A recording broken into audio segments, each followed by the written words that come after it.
If I remember correctly, this is where he's staying. Who is it? It's me. Is the script ready? You came all the way here for that? Alright. Forget that for now. Just come on out. We've got some great news. Nice try. Look, just give me some time, okay? I'm just wrapping up this last part of the script. I'll be out once I'm done. Okay then. Looking forward to your masterpiece. So, as expected, he's missed the deadline. The ending is one of the most important parts of the show. Even once he's done, it isn't final until we've all had the chance to read through and make sure we agree on it. Someone told me they'd just seen you in Poisson. I assumed it was a case of mistaken identity, but sure enough, here you are. And Farina, too. I was wondering if we might run into her. So, you're here for Paolo? Looks like he could be a while, so feel free to take a stroll around town in the meantime. I've made all the arrangements already. Oh, it's okay. We can just wait here. Thank you for being so considerate, Miss Navia. That sounds wonderful. We'll take that stroll. Get over here, you! How oblivious are you? How are things in Poisson now? Any better? Things are on the mend, but it's a slow process. Some people may never recover from the trauma they experienced. I'm sorry to hear that. I wish there was something I could do. Please, must our conversations take such a depressing turn every time we meet? We all have painful memories, but we don't have to let them cloud everything we do. And if you're trying to make a new start, perhaps it's best if you don't bring up the past all the time. Thank you for your words of comfort. You make a very good point. But for now, at least, I think I should stay with the way I'm feeling for a while longer. It's okay. These things take time. Moving on from a painful experience is easier said than done. Which brings me to why I'm here. I thought you should probably know that not everyone here is ready to forgive and forget after the Hydro Archon's inaction in the face of catastrophe. To avoid upsetting the peace, I told the townspeople that everyone here is a member of the theater troupe, and that you are just an actress playing the role of Farina. It's not a perfect solution, but hopefully it means you won't have to lie low while you're here. That's so thoughtful of you, Navia. Well, what do you expect? I am the courageous and considerate president of Spina di Rosula, after all, like my father before me. Anyway, that was all. Look after her now. Off we go then. Let's take a look up there. I don't have any friends that I can be frank and honest with, so maybe she's right.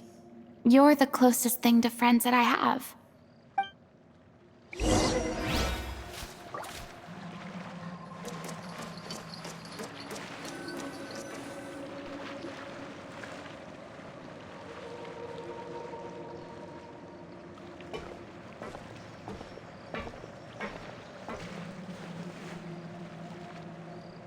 I'm so grateful that Miss Navia was so understanding.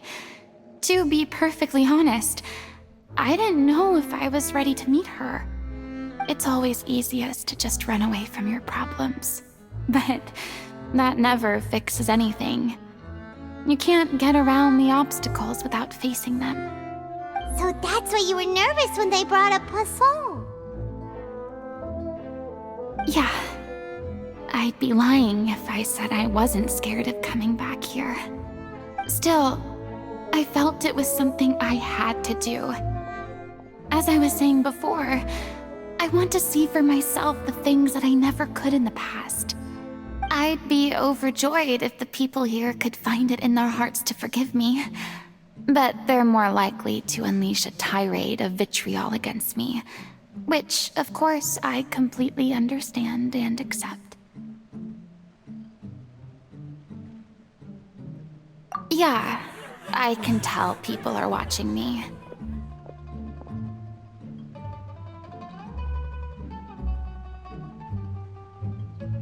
I'm sure some people here see the idea of someone coming to Poisson dressed as the Hydro Archon as extremely disrespectful. I used to be terrified of the gaze of other people, especially when they had suspicion or resentment in their eyes. I guess I wasn't quite ready for this after all. I'm not surprised you're making yourself go through all of this.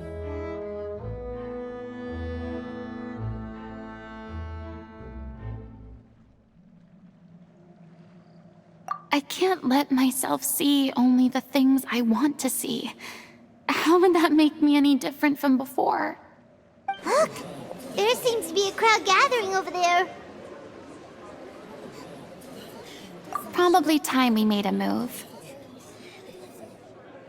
How about we check out Spina di Rosula's ship? We should have a view of the whole of Poisson from there.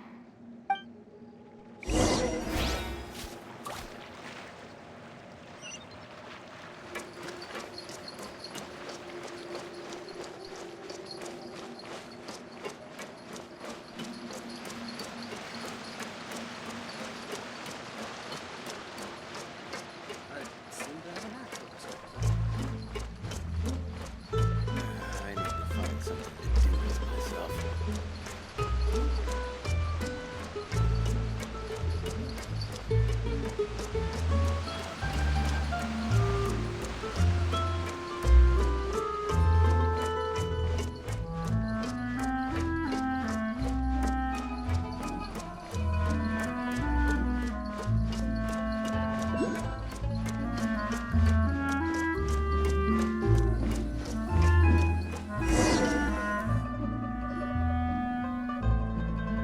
I'm sorry. You probably just wanted a relaxing stroll, and here I am dumping all this heavy stuff on you. We don't mind. It's actually refreshing to see a different side of you. Great.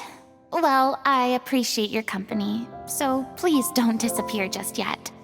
I don't know whether you can tell, but the years of suffering and loneliness aren't the only reason I have a hard time facing up to who I used to be.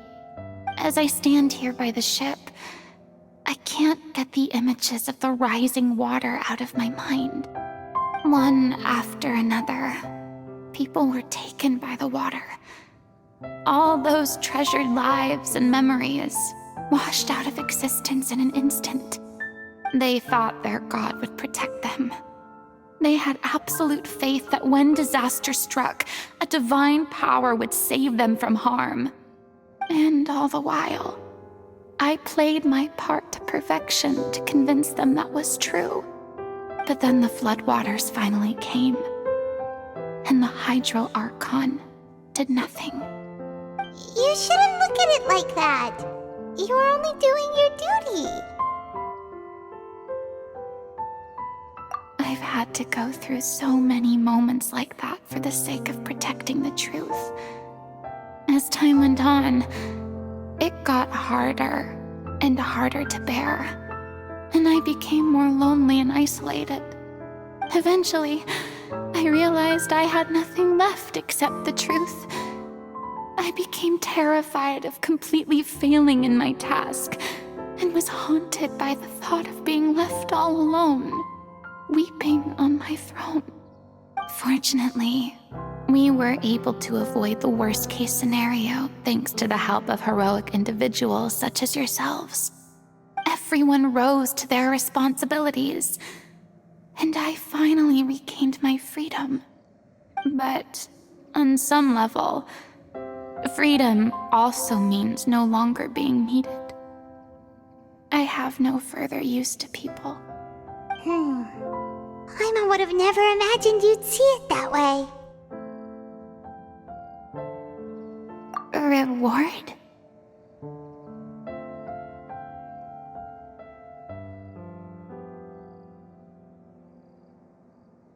I guess so. And back then, I didn't even dare to dream about having someone to confide in. I was scared of someone recognizing me for who I truly was, and exposing a secret I swore to protect. Believe in the Farina you see on stage. She is the one you can trust. I had to keep all my feelings, all my curiosity about life to myself. No one could be allowed to know. That's what I really meant when I said I'm no good at maintaining relationships. So that's where you were coming from. Paimon totally thought you were just a bit of a diva at heart. Could you please get off my case? I don't know what's gotten into you today. I'm making an effort here. You could at least try to do the same.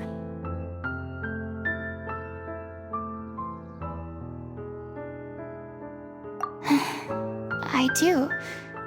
I once had nothing but the truth, and now I'm finally free to live my own life again. And even though I have no idea where I'm going right now, at least the choice is in my hands. All right, it's about time to head back. Paulo should have finished the ending by now. Sure, okay, let's head back and check it out.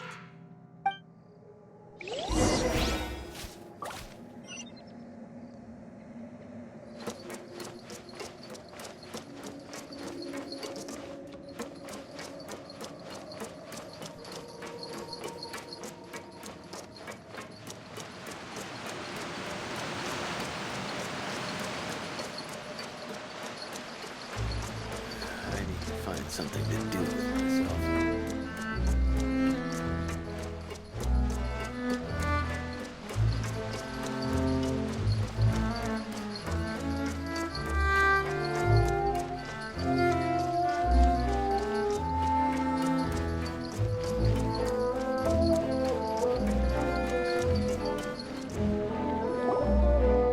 Didn't you say you needed to watch what you eat?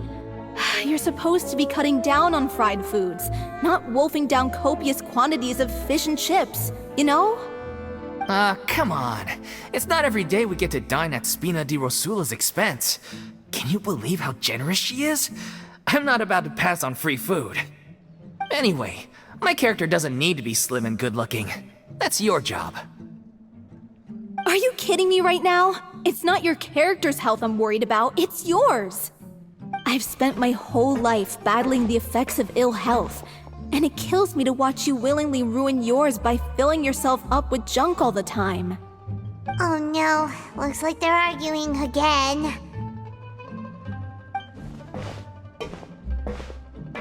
We're back! Could you maybe put your differences aside for a moment? Ah, you're back. We've been enjoying Spina di Rosula's VIP treatment in your stead. Paulo's nearly done. We shouldn't have to wait too much longer. Great! So you were discussing your characters, right? We heard she's playing the Oceanid who turns into a human girl. What about you? Me? I'm an Oceanid too. He was originally supposed to take the form of a crane, but he outgrew that role. Well, the costume at least. So now he's playing the boar instead. Sorry. The boar's not a bad character, actually. He's the one who raises the little Oceanid, yes? That's right. He has some pretty memorable lines too, like when he imparts some solemn words of wisdom to the little Oceanid. If you become human, you can reveal your secret to no one. You will face suffering and loneliness.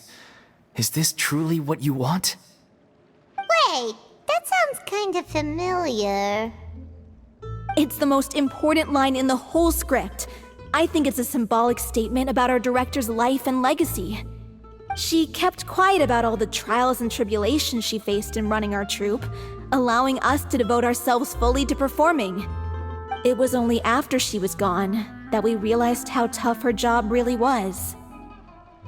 You mentioned earlier that the troupe is like your home. Yeah.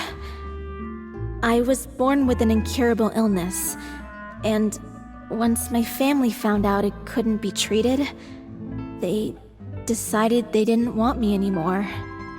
I spent some years taking whatever work I could find and trying to manage my illness with various medicines.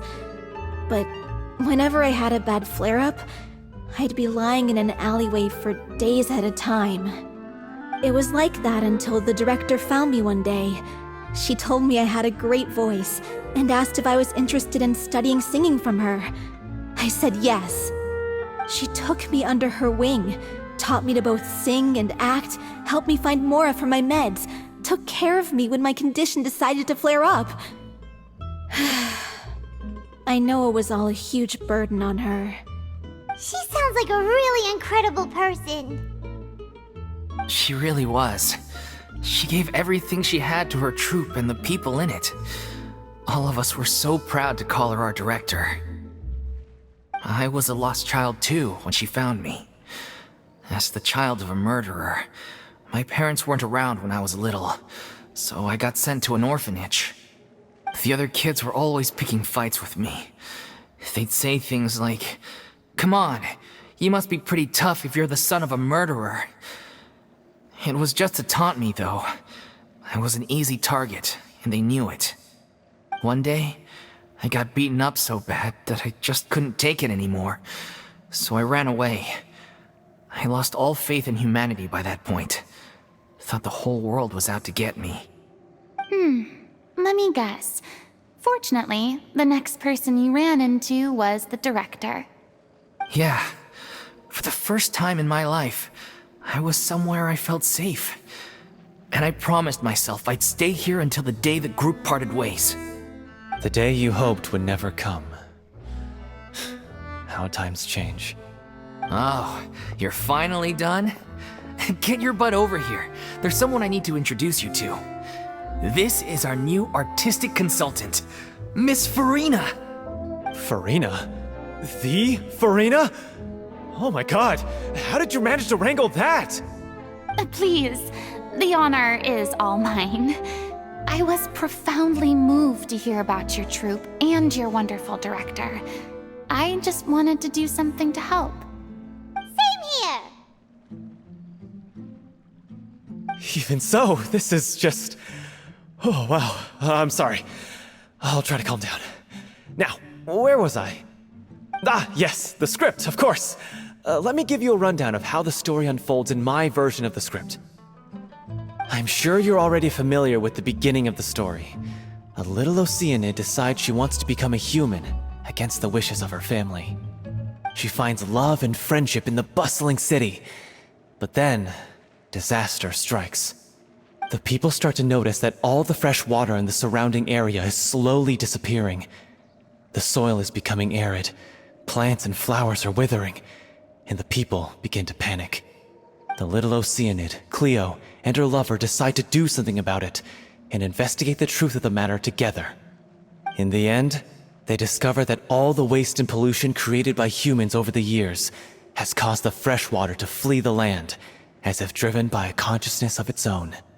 Consciousness? You mean the water is sentient? Water as a conscious entity. There's actually quite a few stories that explore this theme. Since the little Oceanid is a water spirit, she immediately understands how the water is feeling. She then tells her lover about her true identity, as well as the truth behind the crisis. Her lover accepts her for who she is, and works with her to find a way to bring the water back. However, unbeknownst to them, there were some people eavesdropping when she revealed her secret. The little Oceanid is accused of being directly responsible for driving the water away, and faces the greatest dilemma of her life. And then? In the end, she makes the brave decision to sacrifice herself to save her lover, and the rest of humanity. Huh? But didn't they all treat Cleo like a villain? Why would she want to save them after that? Well, she mainly wanted to save her lover, plus everyone who'd stood up for her. Through her love for her human partner, she was able to find an even greater love, one that extended to all of humanity. Surely the biggest strength of Cleo's character. There's actually something else that bothers me. You know the protagonist is supposed to represent the director, right? And she never had the chance to become a hero in our world. If we're serious about dedicating this show to her memory, we should make the ending as true to life as possible. What about if The little Oceanid is hounded to death by people who hate her. Her lover makes sure her secret never gets out, and humanity continues down the path to extinction. That sounds like too cruel of an ending to me. And perhaps a little irresponsible to present to the audience. That ending would be a perfect mirror to Director Aureli's death, both arbitrary and meaningless. On the day when she went missing, Director Aureli had instructed us all, somewhat out of the blue, to leave the court of Fontaine and wait for her outside the city. We waited and waited at the rendezvous point, but she never came. By the time we returned to the city, she disappeared without a trace. We looked for her. The Gardamex looked for her, but she was nowhere to be found. Increasingly, all the signs seemed to point to her being the latest victim in the serial disappearances case. The director was the kindest soul in the world, yet she was senselessly sacrificed for the sake of a so-called experiment by someone who had nothing to do with her at all.